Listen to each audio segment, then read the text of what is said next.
우리 한사랑교회는 한 해가 시작될 때마다 5가지의 기본기를 점검을 합니다. 바로 예배와 사김과 섬김과 배움과 기도, 5가지의 기본기죠.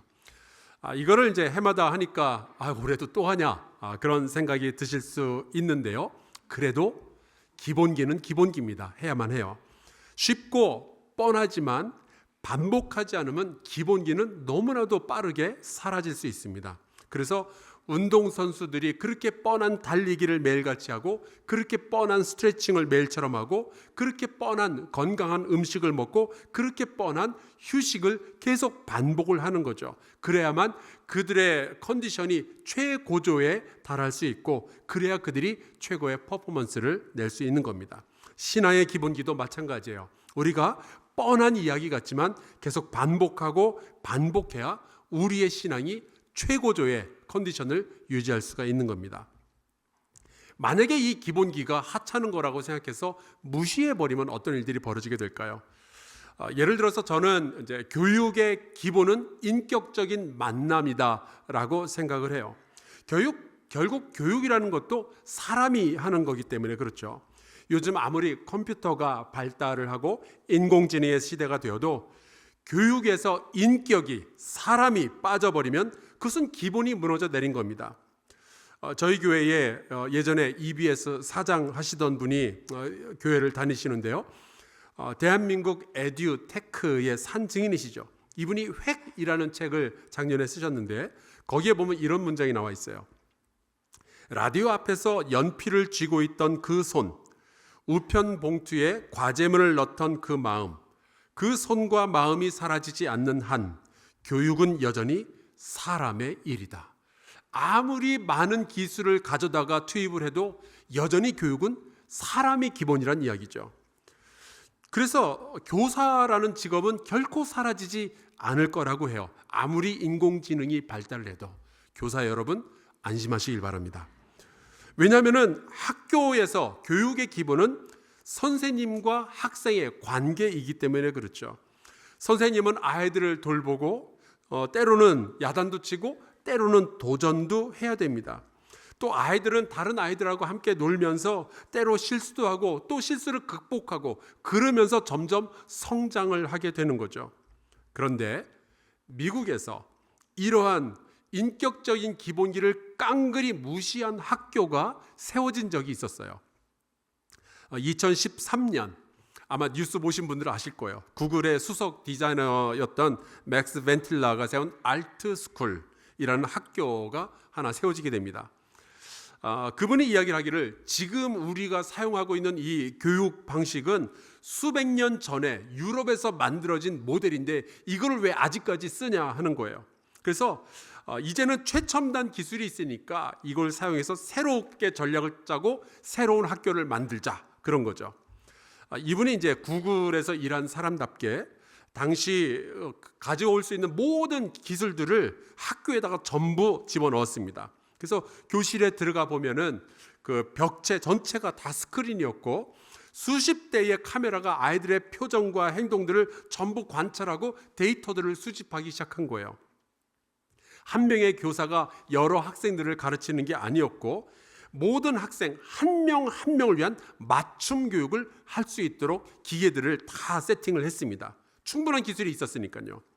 아이들의 수준에 맞추어서 아이들은 자기의 수준과 자기의 속도에 맞춘 학습 스케줄을 만들고 자기가 하고 싶은 공부만 할 수 있도록 다 만들어 놓은 거예요.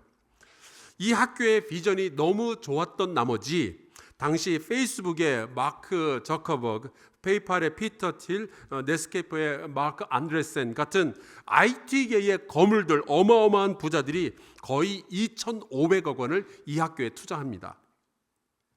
바로 이 학교가 교육의 대안이자 미래라면서 많은 인기를 얻게 되었고 수많은 학부형들이 자기의 아이들을 이 학교에 집어넣으려고 줄을 서는 소동이 벌어졌죠.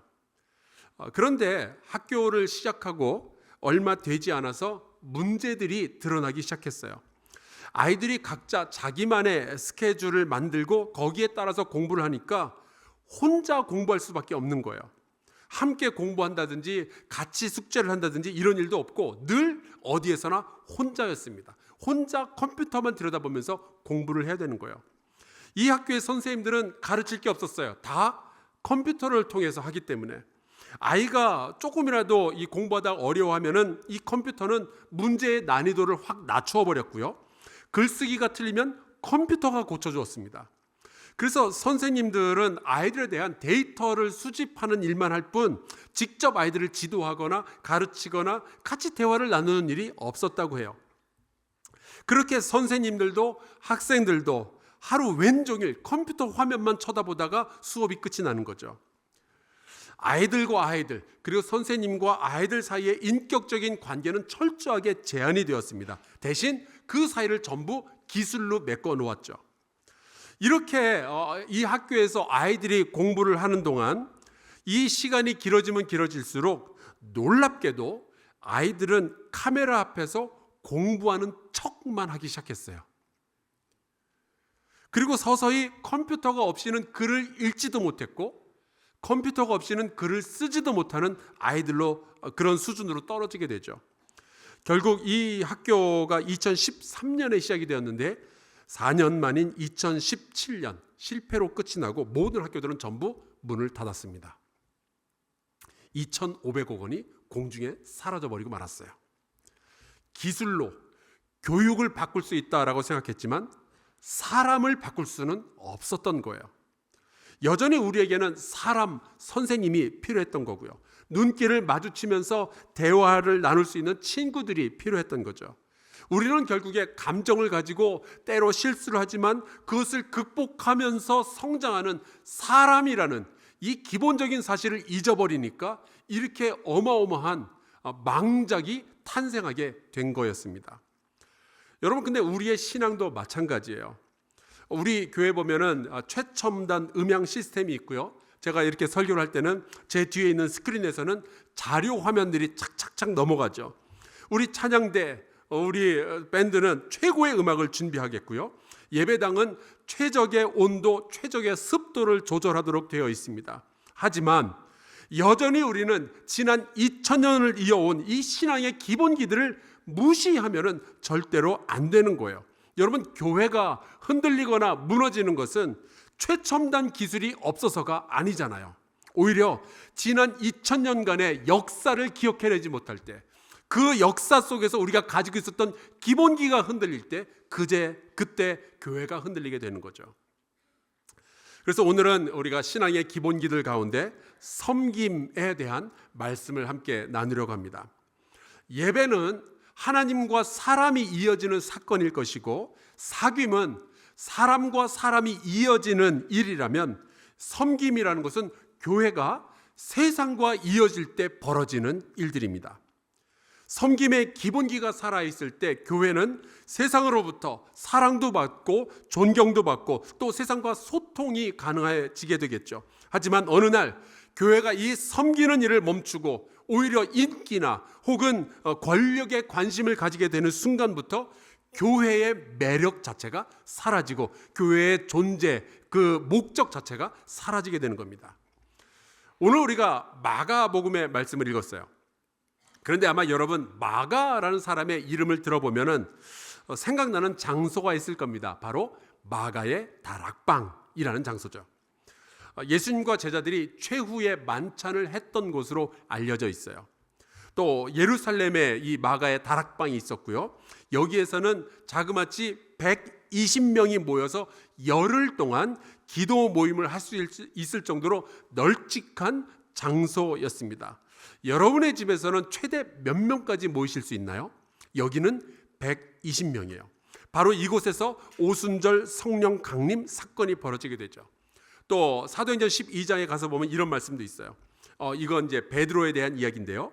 베드로가 깨닫고 마가라 하는 요한의 어머니 마리아의 집에 가니 여러 사람이 거기에 모여 기도하고 있더라. 베드로가 복음을 전하다가 붙잡혀서 감옥에 갔었는데 천사가 그 밤에 베드로를 탈출시켜주죠. 그때 이 베드로가 가장 처음 찾아간 곳이 바로 이 마간의 집이었습니다. 그러니까 마간의 집안은 당시 예루살렘에서 굉장히 큰 집을 소유했던 부유한 집안이었던 거예요.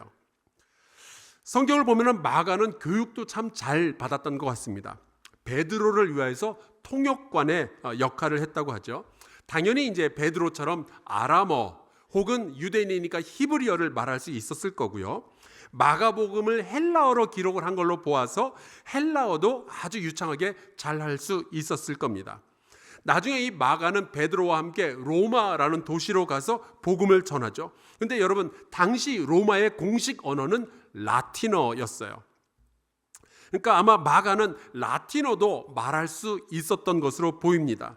마태, 마가, 누가, 요한 4복음서 중에서 라틴어의 사용 비율이 가장 높은 책이 바로 이 마가복음이에요. 예를 들어서 마가복음 12장에 보면 이런 말씀이 있어요.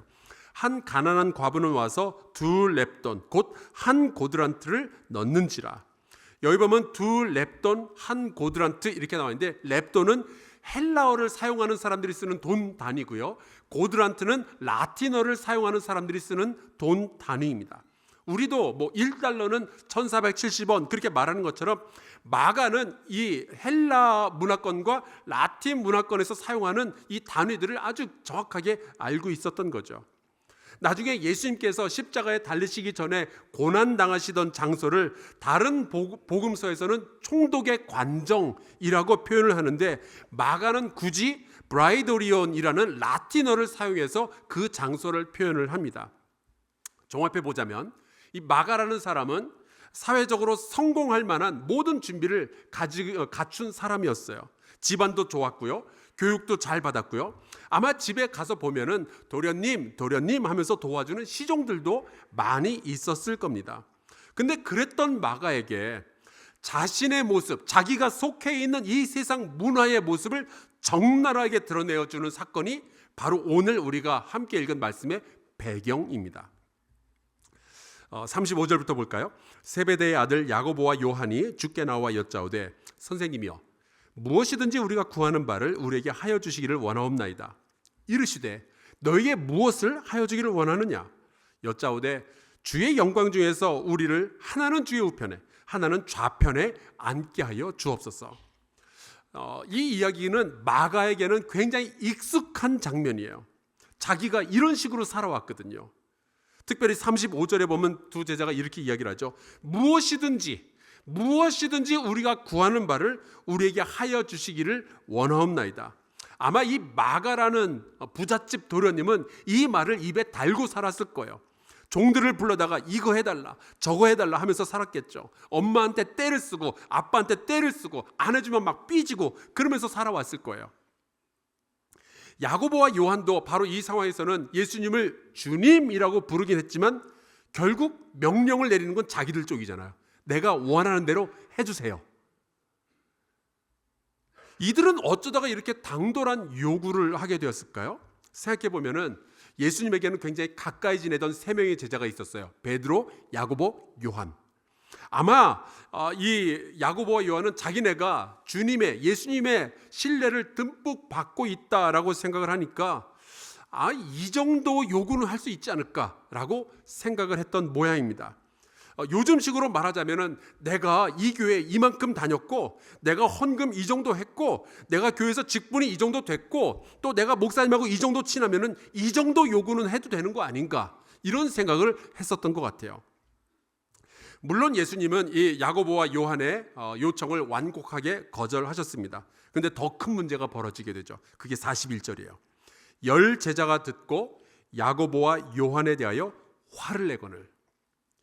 야고보와 요한이 높은 자리를 차지하려고 시도했다라는 것이 알려주는 순간 다른 제자들이 굉장히 재수없게 생각을 했던 거예요.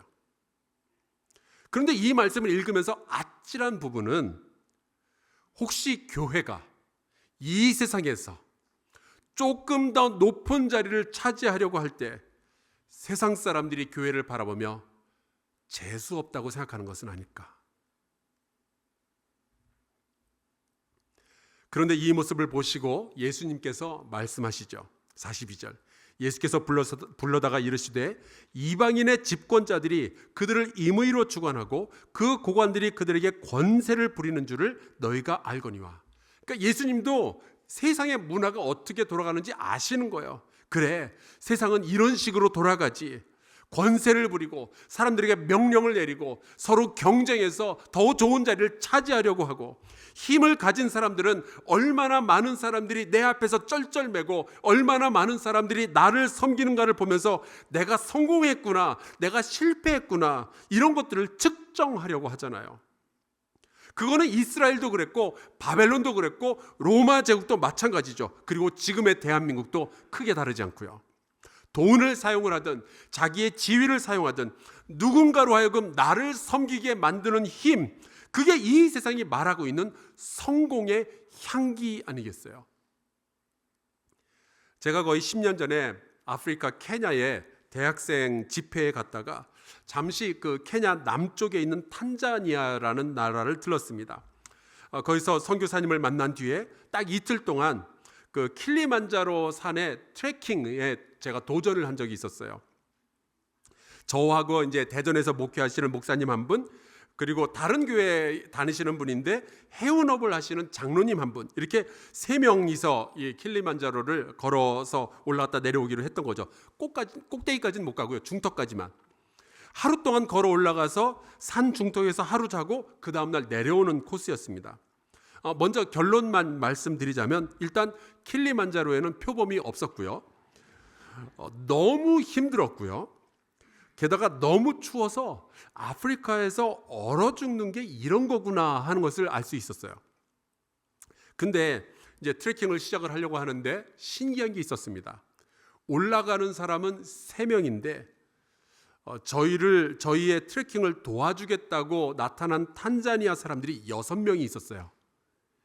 3명 가는데 6명이 도와주겠다고 나타난 거죠.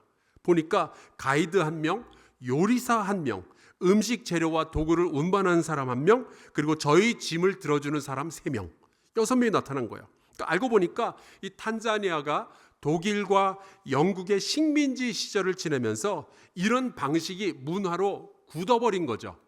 그러니까 영국이나 독일에서 귀족이 나타나면은 그 귀족 1명당 진꾼들이 서너 명이 달라붙어 가지고 이 사람을 시중 들던 문화가 지금도 그대로 남아있는 거예요. 가진 자를 위하여서 못 가진 자들이, 다스림을 받는 자들이 섬기는 것이 너무나도 당연한 세상, 그게 지금의 탄자니아였던 겁니다.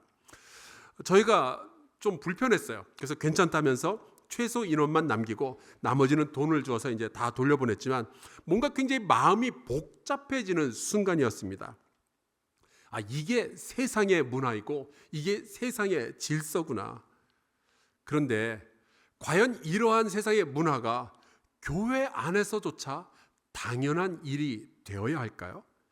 예수님은 이렇게 말씀을 하셨습니다. 43절, 너희 중에는 그렇지 않을지니, 너희 중에는 그렇지 않을지니, 너희 중에 누구든지 크고자 하는 자는 너희를 섬기는 자가 되고 너희 중에 누구든지 으뜸이 되고자 하는 자는 모든 사람의 종이 되어야 하리라.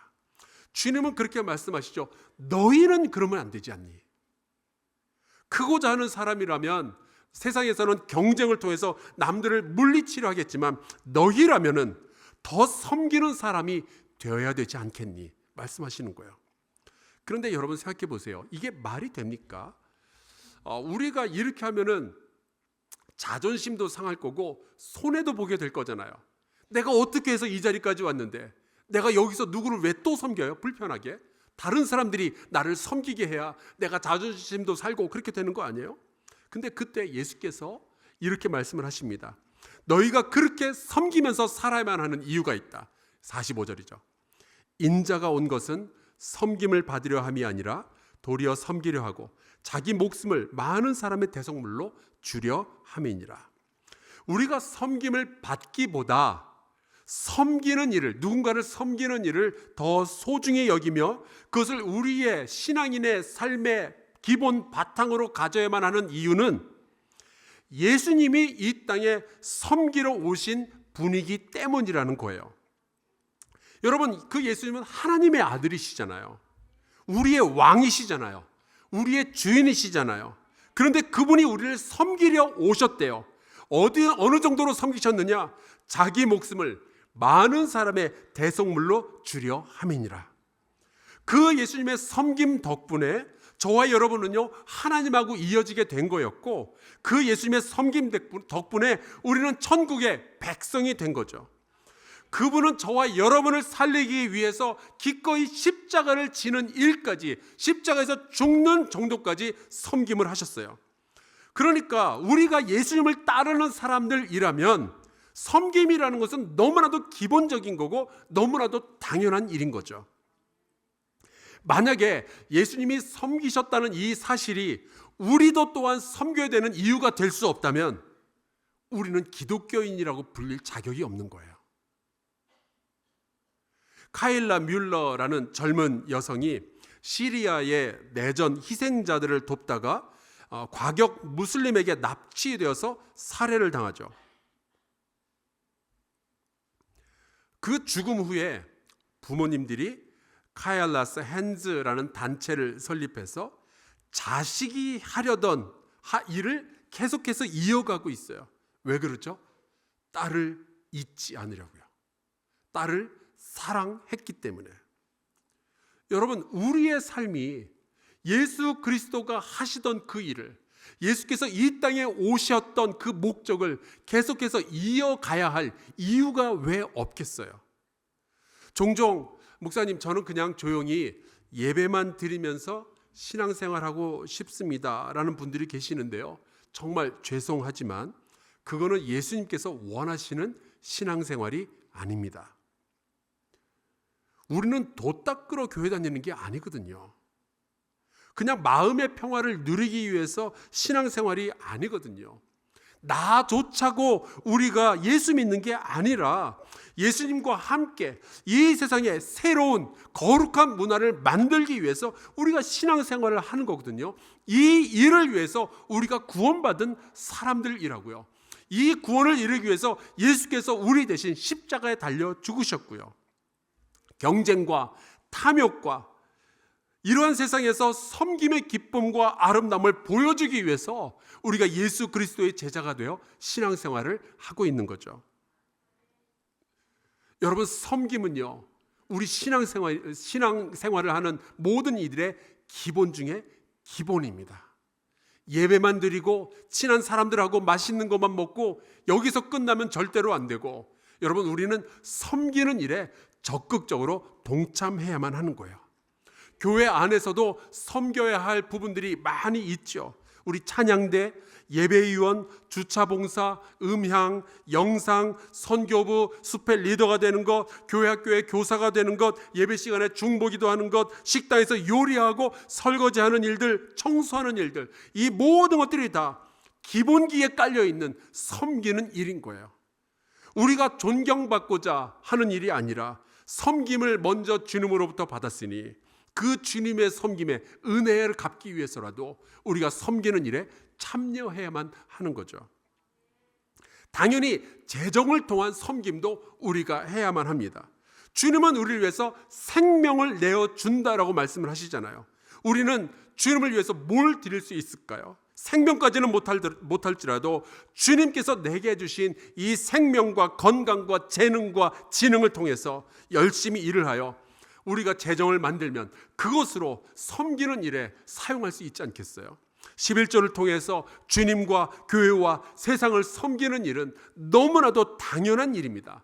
세상과 이웃들을 섬기기 위해서 선교 헌금과 각종 후원금과 목적성 헌금을 드리면은 재능과 시간과 힘을 가진 이들이 더 효과적으로 더 강력하게 섬김의 일을 감당하고 죽어가는 자들을 살리며 병든 자들을 고치며 슬퍼하는 자들을 위로할 수 있는 이 섬김이 더욱 강력하게 일어나게 되지 않겠어요?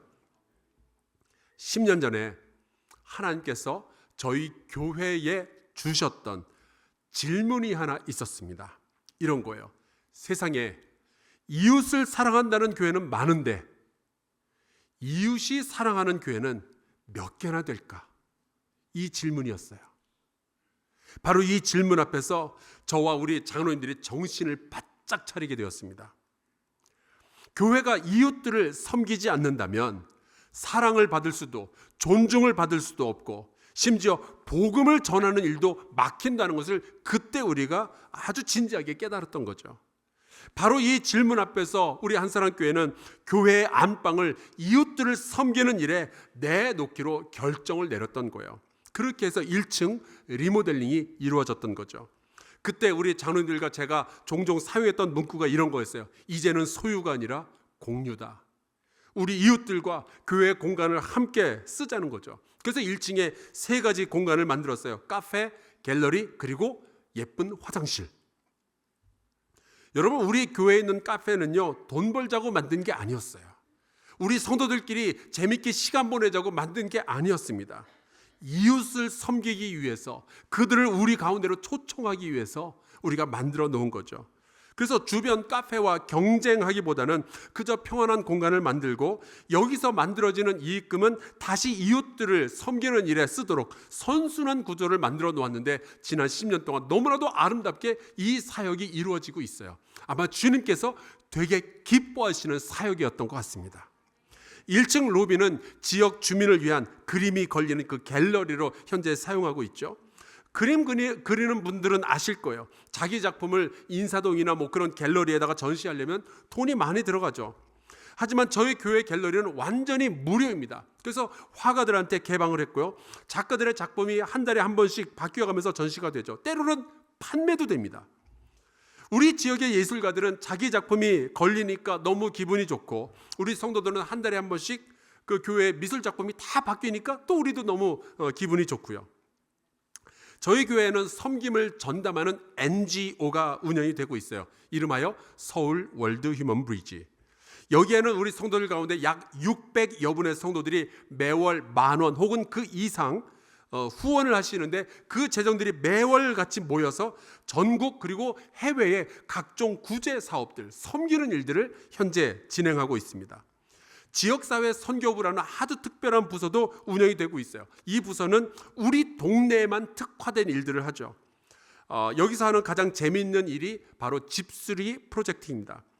놀랍게도요, 양천구 이 좋은 동네에 온 집안이 검은 곰팡이로 뒤덮여 있는데 손을 대지 못하는 가정들이 그렇게 많이 있어요.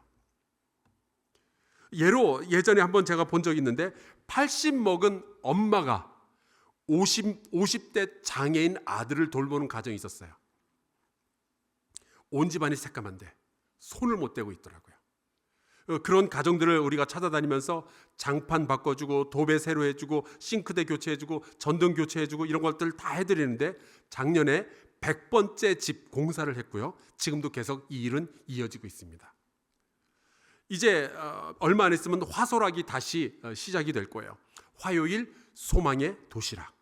양천구와 더불어서 우리 지역에 있는 독거 노인들을 방문하고 도시락과 넉넉한 반찬을 나누어 드리는 사역입니다. 여러분 가운데서도 저 사역에 동참하기 원하시는 분들은 화요일이면 함께 모여서 우리가 음식을 만들고 그것을 이웃들에게 나누어 줄 수 있어요. 동참해 주시길 바라요. 또 해마다 연초가 되면은 양천구청장이 각 동사무소, 우리가 이제 주민센터라 그러죠. 주민센터를 돌면서 신년 업무 보고회를 합니다. 저는요, 한사랑교회 담임 목사로서 이 신년 업무 보고회 여기에 해마다 참여하고 있어요. 그래서 동네의 이야기를 제가 직접 듣고 때로는 제가 건의도 하고 그렇게 하죠. 마침 이번 주 목요일이 이 신년 업무 보고회를 하는 날인데요. 저와 우리 기획 담당 목사님 그리고 우리 수련목 4명이 여기에 다 떼거리로 몰려갑니다. 왜냐하면 교회 세상의 이야기를 들어야, 우리 이웃들의 이야기를 들어야 우리가 어떻게 섬길 줄을 알게 될 거잖아요. 이런 식으로 교회와 세상을 이어나가는 거죠. 해마다 자선 골프대회를 열어서 캄보디아에 학교를 하나 지었고요. 미얀마에 고아원도 지었죠. 크리스마스 때에는 지역의 주민들을 섬기기 위한 엔젤 프로젝트를 하는데, 선물만 그냥 주는 것이 아니라 인격을 담아서 우리가 드리는 일을 합니다. 약 150가정의 사연을 듣고 그들이 요구하는 그들의 맞춤 선물을 드리는 일이죠. 이 외에도 한사랑교회 내 섬김 사역은요, 한도 끝도 없이 이어지고 있고 굉장히 많은 미담들이 쌓여가고 있습니다. 이러한 섬김이 곧 교회와 세상을 이어주는 아주 아름다운 선교의 통로가 되어가고 있는 거고요. 저는 그런 생각을 합니다. 우리 한사람교회가 선교하는 교회라고 하는데 만약 선교의 반대말이 있다면 아마도 그것은 고립일 거라고 생각을 해요. 마치 야고보와 요한이 먼저 높은 자리를 차지하려다가 다른 제자들의 분노를 샀던 것처럼 만약에 교회가 매스컴을 뒤흔들려고 하고 권력을 얻으려고 하고 높은 지위에 명성을 얻으려고만 한다면 아마도 백성들은 이 10명의 제자들과 같이 행동을 하겠죠. 분노하고 저들은 뭐하는 작자들이냐 그러겠죠. 저것이 예수님을 따르는 사람들이냐. 물론 우리가 그런 생각할 수 있어요. 아니 왜 예수 믿는 사람들만 가지고 이렇게 야단을 치냐고. 근데 여러분 생각해 보세요. 자기들이 못하니까 우리라도 하라고 하는 거잖아요. 예수 믿는 사람들만이라도 이 세상을 아름답게 만들어 달라는 마치 비명과도 같은 이야기를 우리에게 전하고 있는 거죠. 만약에 이 섬김의 기본기가 교회에서 사라지게 된다면 이 세상은요, 인간미도 소망도 아름다움도 넉넉함도 따뜻함도 다 사라지게 될 거예요. 그걸 어떻게 우리가 그냥 보고 있을 수 있겠어요? 예수님은 섬기러 이 땅에 오신 분인데, 사랑하는 성도 여러분, 이 섬김은요 예수께서 우리를 살려내신 방법이었어요. 예수님께서 정하신 교회의 기본기가 바로 이 섬김입니다. 우리가 혹시라도 혼자 섬기려면은 두렵기도 하고 외롭기도 하고 또 힘도 드니까 우리가 힘을 합하라고 공동체를 세워주신 게 우리 한사람교회 아니겠어요? 그래서 우리가 이곳에서 때로는 격려하고 서로 섬기려 하고 그러면서 우리가 세상을 섬길 수 있는 강력한 주님의 공동체가 되는 거죠. 여러분, 아직도 이 세상에는요 섬김을 받아야만 하는 사람들이 그렇게 많이 있습니다. 슬프고 아프고 고립되고 외로운 사람들이 얼마나 많이 있는지 모르겠어요. 여러분, 관심을 가지시고 이 섬김의 기본기, 이것을 여러분의 삶에 장착하실 수 있기를 주의 이름으로 축원합니다. 우리 한사람교회의 섬김의 여러 사역에 여러분 동참해 주시면 좋겠어요. 같이 한사람교회 안에서 믿음 생활을 하면서 섬김을 훈련하고 섬김의 기쁨을 경험하면서 교회와 세상을 건강하게 이어주는 이 섬김의 사역에 동참하는 저와 여러분 될 수 있기를 주의 이름으로 간절히 축원합니다. 우리 함께 찬송 부르고 같이 기도하면 좋겠어요. 찬송가 510장인데요. 여기에 보면 우리 작은 등대 되어 험한 바다를 비춰봅시다 라는 가사가 나오죠. 근데 이게 너무나도 당연한 일입니다. 우리가 그런 섬김을 받은 사람들이잖아요. 같이 찬송 부르고 기도하겠습니다.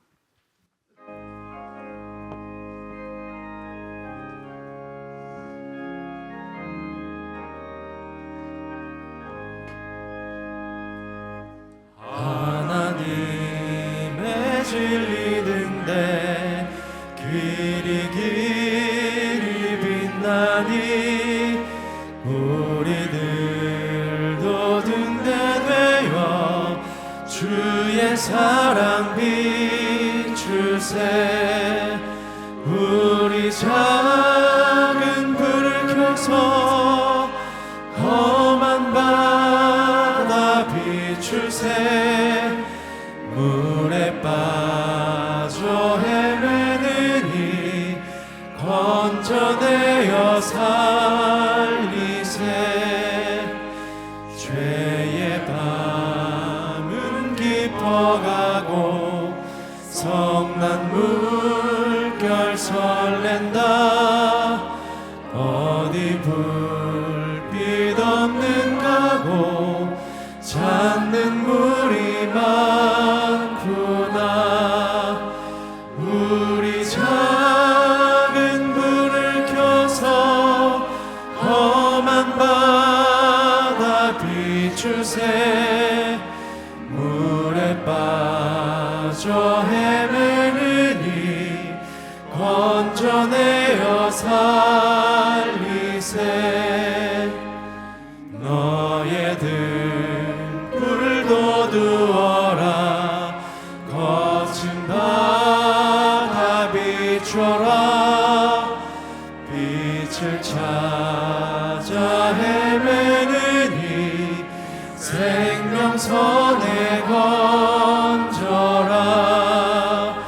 우리 작은 불을 켜서 험한 바다 비추세. 물에 빠져 헤매느니 건져내어 살리세.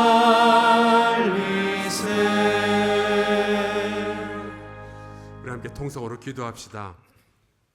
하나님, 주의 은혜로 구원받은 백성을 섬김의 자리로 부르실 때에 아버지, 우리가 순종케 하여 주시옵소서. 우리 한사람교회 섬김의 사역이 더욱 강력하게 세상을 변화시키는 힘이 되게 하여 주시옵소서. 통성으로 함께 기도하겠습니다. 살아계신 주 여호와 나의 하나님 아버지, 주님께 이 교회를 부탁합니다. 예수 그리스도의 십자가의 섬김으로 우리가 구원받은 주의 백성이 될 수 있었습니다.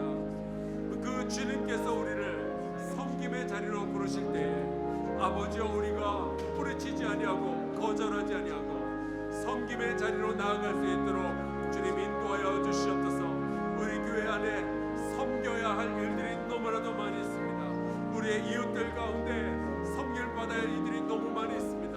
아버지여, 무시하지 아니하고 이 섬김의 자리로 나아갈 수 있도록 주여 주께서 역사하여 주시옵소서. 존귀하신 나의 하나님 아버지, 붙들어 주셔서 하나님, 우리 한사람교회 모든 섬김의 사역들이 정말 교회와 세상을 이어주는 아름다운 통로가 될 수 있도록 역사하여 주시옵시고, 교회가 세상으로부터 존경과 사랑받는 이유가 될 수 있도록 주님 붙잡아 주시기를 간절히 소원하고 원합니다. 주여 도와주시옵소서.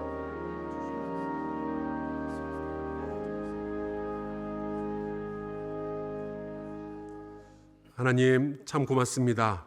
우리를 사랑하시고 예수 그리스도의 섬김을 통하여 우리를 구원하여 주시니 감사합니다. 우리의 구원에는 거룩한 목적이 있음을 기억합니다. 아버지, 섬김의 목적을 이루게 하여 주시옵소서. 이 세상에 살아가는 동안 우리가 주님과 같이 섬기는 일에 동참케 하여 주시고, 소망 없는 이 세상에 소망을 보여주게 하여 주시옵소서. 예수 그리스도의 이름으로 기도하옵나이다. 아멘.